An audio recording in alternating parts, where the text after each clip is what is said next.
welcome back to Happy Bake Day, where every day is a happy bake day. I hope your fortune cookies from last week turned out fabulous. If you missed that episode with me and Chef Dennis, you can check it out right here.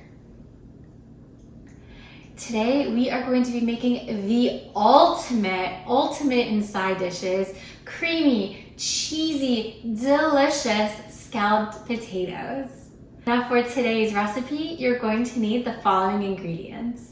4 cups of yellow potatoes, skinned and thinly sliced, 3 tablespoons of Kerrygold herb butter, 3 cloves of garlic minced, 2 medium shallots diced, 3 tablespoons of all-purpose flour, 1.5 cups of whole milk, half a teaspoon of salt, 1/4 teaspoon of pepper, 2 cups of shredded Parmesan cheese.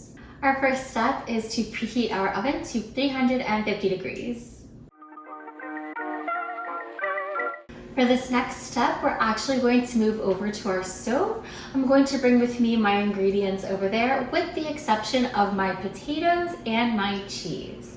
But first, I want to talk to you about these potatoes. So as you can see, I have my potatoes sitting here in a bowl of water. After I skinned and sliced the potatoes, as soon as they come in contact with the air, the skinned potatoes tend to brown. So by putting them in water, it actually keeps them from browning and lets them stay this really beautiful yellow color. Now you can also see that they are really consistently thin. I did use a mandolin and I set it on 1/8 of an inch thick. And by using that, it really keeps the potatoes a nice uniform thickness across all of them to keep this scalloped potato dish perfect.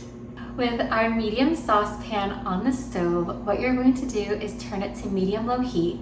You'll add your butter, your garlic, your shallots, and your salt and pepper, and you're going to stir everything together, and you're going to leave it on the stove until the shallots become soft and translucent. After that, what you're going to do is turn the heat down to low and add the flour. Stir everything together so that way the flour completely coats all of your ingredients. Then what you'll do is you're going to very slowly add in your milk, and you're going to whisk it together to make sure all the clumps from the flour have been fully incorporated and it's a very smooth and creamy mixture. After that, you'll increase your heat back to about medium-low, and you're going to allow this to come up to a boil. But you want to continue to whisk to make sure, again, that there are no clumps that form and that everything stays smooth and creamy. After this comes to a boil, turn your heat off, take your pot off the stove, and set it aside.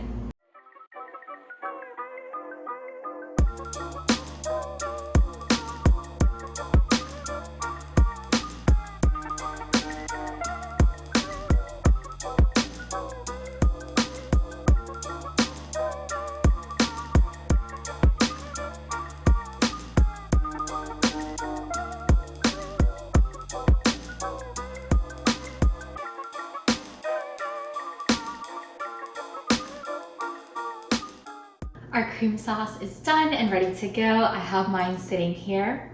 I have greased an 8x8 glass baking dish. I just sprayed it with a little bit of olive oil.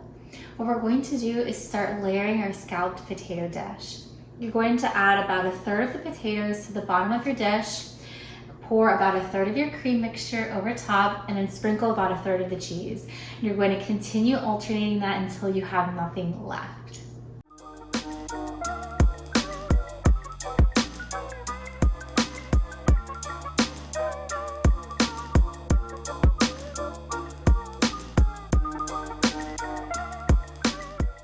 So our cheesy, creamy scalloped potatoes are ready to go into the oven.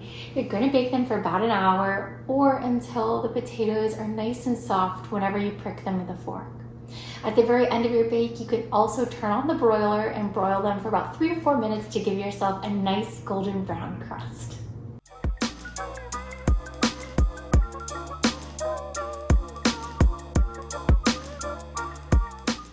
We're definitely going to have to taste a bite of this. Our cheesy, creamy, amazing scalloped potatoes are out of the oven and they look incredible. I have a really beautiful golden brown crust on top. I did not end up broiling it any additional time, so this is just from baking it in the oven for an hour, and it turned out absolutely perfect. I cannot wait to dive into this. It really is the perfect side dish. Thank you so much for joining me today while we made our wonderful scalloped potatoes. Don't forget to like the video and subscribe to the channel if you had fun baking with me today. I appreciate each and every single subscriber as you join me on this journey from banker to baker. You can also visit our website or follow us on social media for this and all of our other fun recipes. Until next time, I hope you have a very happy bake day.